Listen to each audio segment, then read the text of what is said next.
Cybersecurity is an ever-growing challenge, number of different types of threats that are constantly bombarding organizations. And if we look at the threat environment now in the Middle East, there's a lot of physical wars, things happening.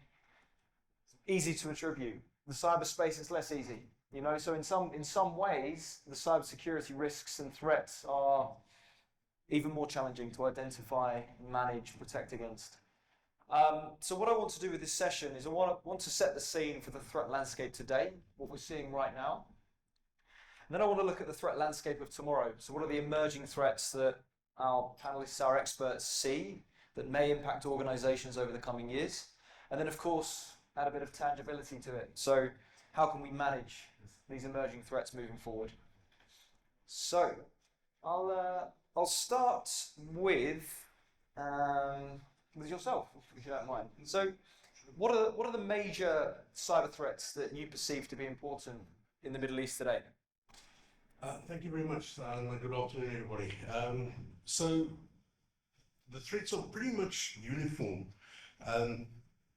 We have got obviously the attacks on critical infrastructure, which isn't going to go away anytime soon. I mean, it's a major motivator for destabilization within a region. You have got state-sponsored espionage. You have got your ever-present threat in terms of things like ransomware. You've got activism. You've got social engineering and phishing.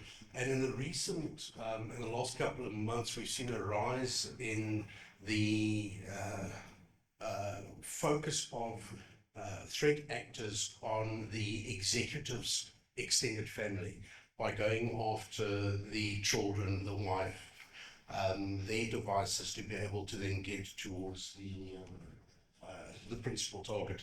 So that's the predominant major factors at the moment that is affecting the region. Okay, thank you. And if we look at a sort of a geopolitical level, I'll ask this question to you, Khalid, on the end.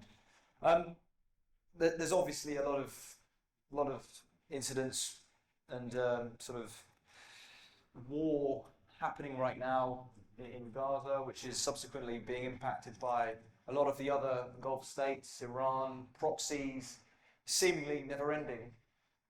How do you think these geopolitical trends that are happening in the Middle East are having a direct impact on organizations and citizens in the Middle East when it comes to cybersecurity? What are the cyber implications of what's happening right now? I'm honored to speak today to the esteemed colleagues and colleagues and leadership. With reference to your question, I believe, the Middle East, it has a lot of, when it comes to geopolitical tensions and let's say ideological background waves of diversity. And of course that impacts the kind of, the threats landscape. I mentioned good examples that happened recently, although I believe it started a bit earlier. I mean, you can look back for last 20 years or maybe more. There was some threats that started from or initiated by ideological diversities. Although I would add recently that when it comes to the digital transformation, the country that has today, that's put the country in some, it's increased the security landscape and the kind of threats the potential threats that might be there. In addition, when it comes to the Middle East as an important source of energy for global, I think when you think about it as a holistic, you will find a lot of things to talk about from a threat perspective. And of course, each actor has its differences from proper measures, risk management or mitigations there. Yeah, thank you. Thank you. And I'll move on here to Dr. Nasser. I think it's sort of intertwined that we have to talk about technology when we're speaking about cybersecurity. They're very much related. So, in your opinion, what technologies today are on your radar, and what security impacts do you think these technologies will have on business and society as a whole, and how do we protect them? السلام عليكم مساكم الله بالخير جميعا. Good afternoon to all of you. I'm so pleased to be part of this amazing panel discussion with my distinguished colleagues. Regarding to the question, Daniel, yes, I think we are moving toward the digital transformation tools and techniques that we will be using these nowadays and in the future. I think artificial intelligence, one of the major, popular technique that should focus on. I think every talking about the public sectors or private sectors, they are focusing on artificial intelligence and what's the benefits that we can get from this technology. However, in terms of cybersecurity, we are still having, major problems, or major issues, and how we deal with that issue. For instance, if we talk about the data security in terms of data breaches, we are still, having a major problem in how we train these data and how we predict, the artificial intelligence is kind of, technology that will change our lives. So in terms of security, we should consider, the data breaches, and this is one of the major that is missing, in artificial intelligence and how we protect, this data. One more thing is something called the data poisoning. This is one of the major actually because the AI dealing with a huge amount of data, relays of data, and this data, once it's training, we should consider how this data can be trained. So proper data will give a good prediction in terms of cybersecurity. One more thing regarding the models that is using in artificial intelligence, how we make sure that these models are not doesn't have any malicious actors inside these models. Thank you. Yeah, I think especially with AI, it's sort of an umbrella term, right? That's thrown around quite a lot in the industry. We've heard a lot today about machine learning, neural networks, all of those things that can get implemented in an organization without really integrating security requirements, and we sort of play catch up in many cases with trying to sort of retrofit a secure way of working. That kind of brings me on to my next question. I'd love to get your thoughts on this, Ian, in terms of, we hear the term resilience thrown around quite a lot by government, by vendors, by organizations. How would you describe resilience? How important is resilience today? What are the major themes that you can unpack with that? Well, resilience is a critical factor in any business, but the best way to describe it is, for me, it's like a boxing. If you were to hit me in the face, I'd be quite resilient to that, I think. If Mike Tyson hit me, on the other hand, my resilience would be really pathetic. So resilience is your ability to bounce back from an incident, and your resilience is directly proportional to the investment that you've made in your security throughout your security life cycle. So you mentioned something that's actually quite important in terms of not just resilience but security, is that security must be part of the entire life cycle process. If you use it as a bolt-on and after the fact type of thing, then you run into delays in terms of going to market, additional costs and so on.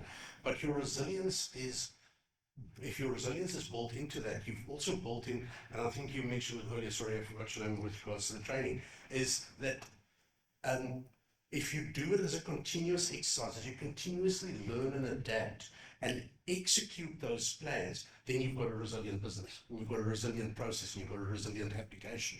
But if you never test it, if you never train it, if you never execute on that plan, it's all theoretical at that time. I can go on about this for an hour, but I don't think we've got time. No, I understand. I think in my role at the ISF, we sort of look at resilience through a few lenses, really. You've got the controls that you may want to put in place, the technologies, the policies that you share and update, and then of course there's the testing, crisis management, business continuity, all of the sort of creative things that we can do to upskill and empower the humans as well. You know, you can't always just rely on technology to save you. Now, moving on from the landscape today, I want to move towards the threat landscape of tomorrow, because I think understanding the emerging threat landscape is something that everyone wants to understand, being able to look into that crystal ball and know what's next. And in many cases, I think a lot of government and individuals working in the private sector have a view on what's coming. So, Khalid, what sort of technologies, threats are you seeing coming on over the horizon, especially in Saudi, when considering some of the major investments we're seeing in giga projects and implementing sort of next generation technologies? What are your thoughts of what's coming in terms of cyber risks and cyber threats?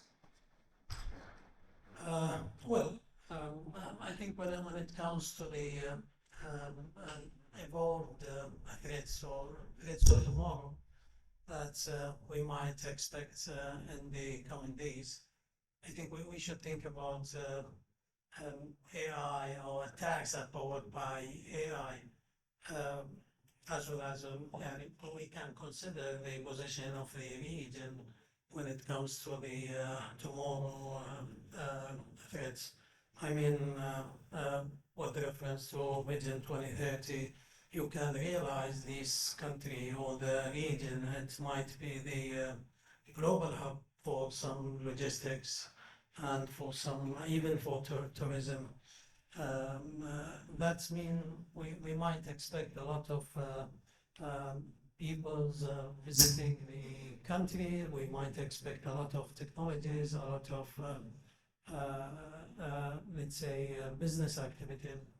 I mean, one of the important, I think, threats that might be considered in future, which is the supply chain attacks, or the, I mean, even because I can see the digital transformation that's happening right now, the financial advances, I mean, and the from banking and electronic banking or mobile banking, that might be targeted. I think monetizing the cyber threats, it's one of the considerable aspects. Ransomware, one of the models that using the monetizing modeling as well as banking, I mean, frauds or whatever in those area. Just one comment, if you allow me, that's I come to the resilient aspect, because we hear a lot about I mean, in recent years that we find out that the talks is not, it's moved from being secure to being resilient. So it will be understood that you're not living in isolated world or isolated ecosystems. You will be integrated with a lot of ecosystems, a lot of let's say, countries or systems or global or international system. So, yeah, you had to be resilient, not to be secure, although it's considered a lot of things, I mean, when it comes to resiliency. Yeah, thank you. Okay, thank you very much. Thank you. Um, and and Dr. Nasser, we've spoken about sort of secure by design, um, introducing security into the development process earlier. How do you translate cyber risks to the business, especially into a language for senior stakeholders? And in your opinion, is security a valued part of the development lifecycle currently? And if not, why not? How do we change it? Okay, this is one of the good questions I have been asked before, because I know that, allow me to say that most cybersecurity guys don't know how to deal with risk. When you raise a report or risk to the executives, you should know how to present that. I think, yeah, one of the there are, like, so many factors that should be taken into considerations. One major factor is you have to identify this risk and who are the audience that you're going to present this risk. If you're talking about the executive levels, you should think of what risk should present. Why I'm saying that? Because sometimes, there are, like, some major risks sometimes could classify as high or critical, but you cannot present, for executive. You can present any other somewhere, walk around. You can present that with other. There are, like, so many details I will not mention right now, but in my experience, once present, that risk, you should present this risk as a broad risk, and do not, or try to avoid technical terms. Do not add technical terms in the report, because executives don't care about technical. They care about what's this is serious, and I've seen that, in my organization or any other organization, when attending, like, so many committees, and this is a huge risk, a huge mistake that sometimes occur. It depends on the, let's say, on the experience. How to present that risk. Another thing, another factor that should be mentioned is you should talk about numbers. This is important. Once you present that report, you should also propose a solution. Do not say that, okay, I have a risk and I have so many risks there, those risks as, like, very high classified, and we need to deal with this risk, and I want you to vote about this risk. Okay, what is the proposed solution? Give me a solution of that. How to deal with this risk? What do you want from the committee to get, more support of that risk? And in my experience, I've seen that, recently, and I present that I get, more appreciation, for that risk, and I got support from His Excellency to dealing with that risk. Yeah, Regarding maybe the second part of the question, the development life cycle, and this is actually more important, when talking about the emerging technologies. For instance, artificial intelligence. Artificial intelligence, let's be frankly that, uh, we are dealing with digital transformation, and we cannot escape, as a cybersecurity point of view, we cannot escape, from